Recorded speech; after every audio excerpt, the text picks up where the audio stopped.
Assalamualaikum warahmatullahi wabarakatuh. Halo, perkenalkan nama saya Lucky Perikian dari kelas 12-2 nomor absen 16. Di sini saya akan mempresentasikan materi tentang larutan penyangga. Definisi dari larutan penyangga yaitu larutan yang dapat mempertahankan pH-nya ketika ditambah sedikit asam, basa maupun air.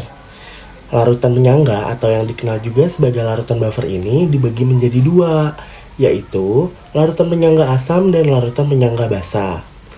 Jadi, kalau larutan penyangga asam yang berperan dalam mempertahankan pH larutannya adalah sistem kesetimbangan asam lemah. Dan jika larutan penyangga basa yang berperan dalam mempertahankan pH larutannya adalah sistem kesetimbangan basa lemah. Selanjutnya, ada apa aja sih larutan penyangga yang ada di dalam tubuh manusia?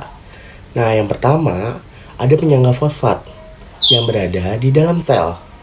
Yang kedua, ada penyangga karbonat yang berada di dalam darah dan lambung. Yang ketiga, ada penyangga amonia yang berada di dalam urin.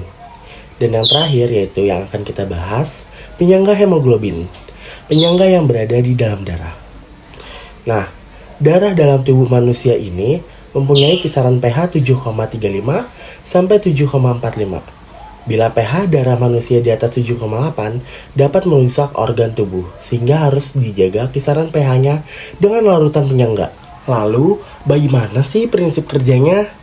Nah, kalau dalam darahnya terlalu basah, maka hemoglobin ini akan bereaksi HHB tambah O2 membentuk HbO2- tambah H+. Tapi, kalau darahnya terlalu asam, maka reaksinya dibalik.